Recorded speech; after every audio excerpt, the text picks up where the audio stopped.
Hello, I hope you had a happy holiday and new year. Welcome back to my little corner. I am glad that you are here today. My last video got kind of cut off kind of abruptly because it was Christmas Eve and there was much to do. So if you haven't seen that video yet, it's kind of a fresh start in this new string of videos that I want to make. So I'm just glad that you joined me today. So in my last video, I went through a couple of projects that I'm working on. A couple of writing projects. I've always been a writer, but I thought that it would be fun to kind of chronicle where I am right now in my writing journey. I'm just publishing a lot right now and getting some books out there and things. And I just wanted to kind of catch up with you and tell you where I'm at. So my kids have a little bit of, or giving me a little bit of a break. This is going to be a one-shot, one-and-done thing. I don't have time to edit this, but I hope that you enjoy it nonetheless. They are taking naps, and I have a minute to sit down and work on some writing projects. I have two that I really want to work on today. So if you watched the last video, then you know that two of my projects are called Project Painter and Project Tears. So right now, I'm going to work on Project Painter first, and I wanted to kind of show you kind of the funny happenstance thing that happened. So when I printed this, like I have it formatted for like a KDP document, one of the smallest sizes, and when I was printing it, like it started to look like this, and like I don't like that, it's too small, that's all wrong, and it kind of frustrated me. But in the end, I was really happy that it did that. I know some people may not like this is not, I do my own thing. It's a rule number one, Kaylee does her own thing. But anyway, I like how that I have now a lot of room for edits and fixes and notes and things. And so when I printed this is draft 3. So what I called these notes and things is draft 3. I really like that I have the space now to make like all of these notes and things, which I'm really happy about. So there are 5 chapters here. This is like a young middle grade, not even middle grade, maybe like late kids book, like late elementary book. And the reason why I wrote this is because I'm also a teacher, I'm an educator, and I teach online classes, and I felt like I wanted to write a book that I could do my own personal book study out of. And so I have all of these like learning goals and learning things on the platform that I teach these classes through, and I needed a book with a specific purpose to do a book study out of. So I'm essentially, if you want to boil it down to what it is it's me creating some of my own material and curriculum to teach out of. So I'm really happy about that. But anyway, the Painter is 5 chapters long. I have yet to get through chapter 1. I sat down the other night to do it, and I actually got through a lot of it, but I'm not quite there yet. I think I'm on page 12 out of 17 pages for the first chapter. So not bad. I only have a little bit left, but today, my goal for today is I really want to get through chapter 1 and be done. Another thing that I'm going to do after that is after I'm done with chapter 1, I just have this little notebook here. I think I'm going to start using this notebook because it's real small and thin. I don't have to devote a whole notebook to it, but I need a physical notebook to start taking notes and start research for some elements of this story. There's some elements in here that are like early 20th century, careers and jobs and things, specifically like with the railroad. And I feel like I need to educate myself a little bit on what was happening during that time and what like terminology was present, what did a job for somebody who worked for the railroad look like back then, when the railroad was really expanding and really starting to adopt new technology and things. So I've got this little notebook here, and I think I'm going to, this was just a gift from somebody, and I think I'm going to use it to start taking notes. And I need to do some research. So task 1 is to finish chapter 1 edits. Task 2, research. And then that'll be it for the Painter for today. So a little bit of work on Project Painter. So chapter 1 edits, research, and start this notebook. I use green. I love using a green pen. And then I want to finish up, I think I'm on chapter 11 of Project Tears.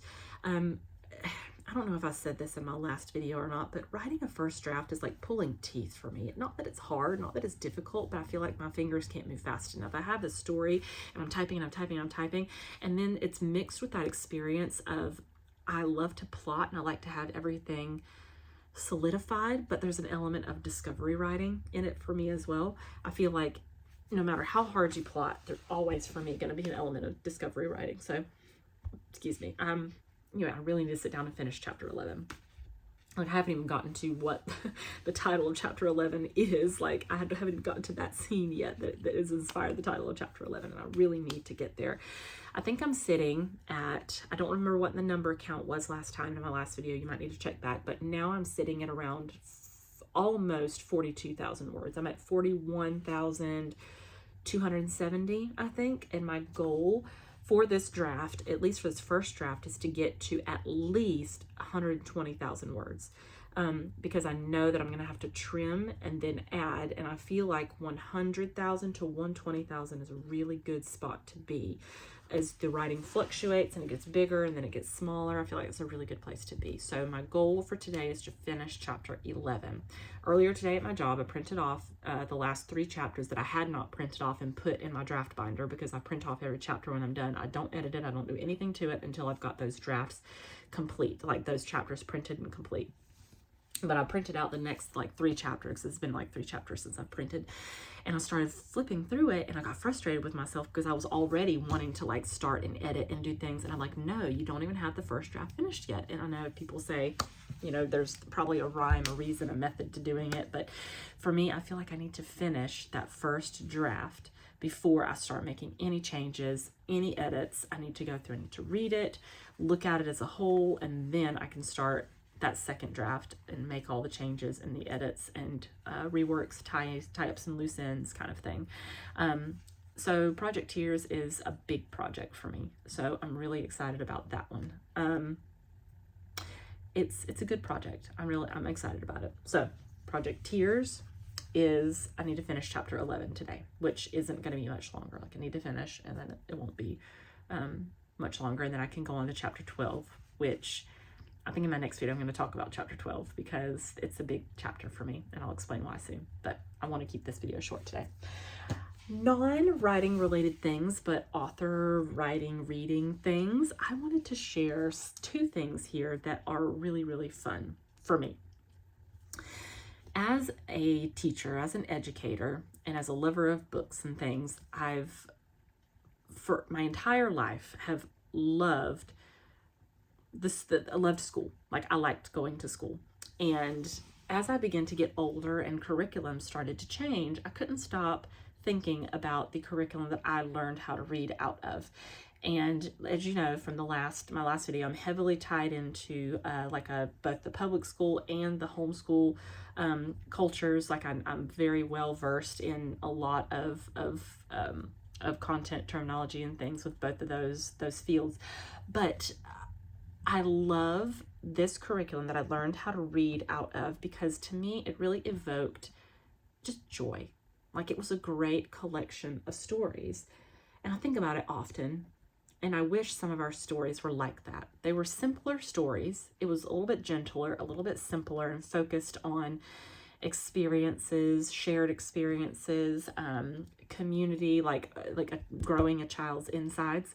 Not so much, what kind of value am I to this world? You know, what kind of things can I contribute to, to the world of technology, which is fine. It's where we are at this day and age. But I loved these books and this curriculum because they really put a focus on the growth of the self and the growth of the child and helping a child discover themselves. I came across 3 copies of the first 3 books of this series, and if you learned out of this, please leave me a comment below and tell me if you remember this. But the curriculum was from Silver, Burdett, and Jen. It was called The World of Reading, and that's about the time that I started kindergarten, and my school had adopted the curriculum for quite a few years. But these 3 books that I have were the ones that I learned how to read of, at least in kindergarten. I remember kindergarten and 1st grade. So the first one was called All Through the Town, and look at the sweet holographic cover. Isn't that cool? So it's called All Through the Town. Hopefully it'll focus. Look at that. I love it. The second one is called Out Came the Sun. And then the third one is called Morning Bells. And this curriculum went up all the way to probably 12th grade. And I remember having this for a long time. Like, this series was adopted by my school district for a really long time. All the way from kindergarten to, I remember it all the way to maybe 6th or 7th grade. maybe. I think when I was in middle school, we stopped, like my teachers drifted away from it and started doing other like self-created curriculums and things and book studies and reading the classics and things, and they kind of ventured away from this. But this was, I had this for 7 years, kindergarten through 6th grade, and I remember this curriculum so well. And so look at the insides of this. There was like sing-alongs. You got the Wheels on the Bus. Isn't that cool? And it's like, it has CD that came with it, and you like CDs and you like learned how to read with the CDs through song, and it was just so cool. So I was really happy about that, getting these, and I'm actually on the hunt for a lot of other of this collection too, but they're slightly overpriced nowadays and it's hard to find them. They're like $35 for one of these, and I'm like, it's not that sought after. Like, there ain't nobody out here but me collecting these, so I don't know why they cost so much. So that's really exciting. And then another weird thing that happened today, y'all. Oh my gosh. I found my very first copy of Little Women. Y'all, Little Women is formative, monumental for me, as it is for a lot of people. And I have a soft cover copy, like a general trade soft cover copy already that I bought in New York City a couple of years back, and I'm really happy. I love having it, but I have always wondered what happened to this copy, and I have it back. My mom found it in in her a storage unit or something, like in a storage space that she has. And you guys, I remember this. I carried this around when I was like 13, and I just devoured this book. Look how big this bad boy is. I loved it. I was maybe 11, 12, or 13, something like middle school age, which is funny because that's about the time I aged out of this and we started reading classic literature, and we went, I don't know if we read Little Women, but y'all just look at this. Look at this. I love book covers, like old book covers sometimes. I think Harry Potter has really great book covers too, but whenever you like open them up, you see like a whole spread. Isn't that so cool? There are some colored pictures in it, which is really cool. See the color pictures? It's a great copy. Oh, wow.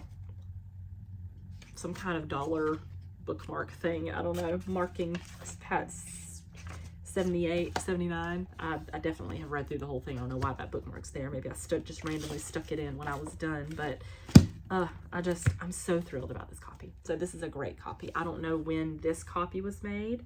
It's the Illustrated Junior Library, is what this spine says. Little Women, Louisa May Alcott, illustrated by Louis Jambor, Illustrated Junior Library. So I love that. And look, I even have like this book belongs to. Printed on recycled paper. Wow. Isn't that great? Okay, then the last two is I loved collecting. This is such a teacher-y thing. Please, again, if you're like me and you have some of these types of books too, please tell me in the comments. I used to love collecting vintage education books or vintage school books. I have wanted a McGuffey reader for forever. I'm still trying to find like a good copy of them to like have, but I've loved the McGuffey readers. I have like this old primer that I bought from Williamsburg. Like I just love old school books. And this book here is by Hey Wingo. That's funny. It's called Reading with Phonics, the Revised Teacher's Edition.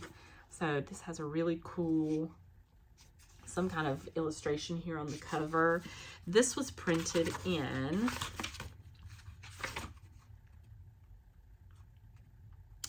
1954, I think. This is when this one was printed, which isn't like too terribly old. It's not like a super vintage, at least to me. 50s doesn't seem super vintagey. But look at this.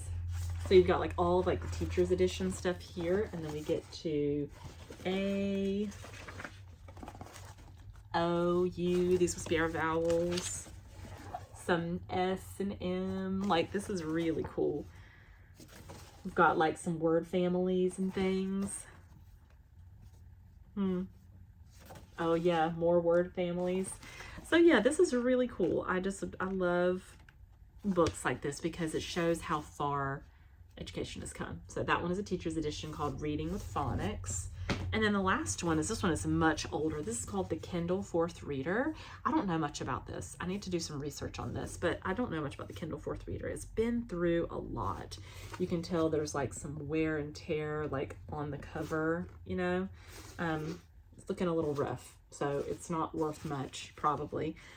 when you open it, I got to be real careful with it because it's like about to come apart at the seams. But I remember buying this at like a vintage store. This was printed in, oh yeah, I bought it for $2. See, can you tell? $2. So this was printed in 1920. So this one is from 1920, and I think that's really cool. It's got some kind of cool stuff in it. You know, just, I don't know. I just love looking at this. This is actually by Lewis Carroll. This is The Walrus and the Carpenter. I don't know why I opened up to that one specifically, but this is a Lewis Carroll excerpt. But anyway,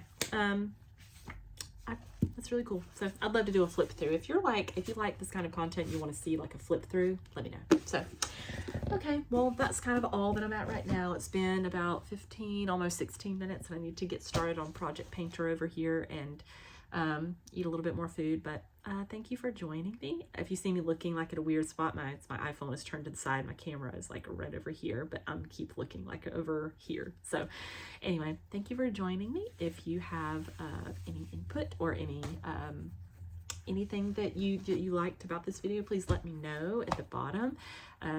It's just going to be a one-shot, one and done for a while. But anyway, I hope you enjoyed it, and I hope you have a great day. I look forward to checking in with you next time and seeing where I'm at on all of my writing projects. So, bye.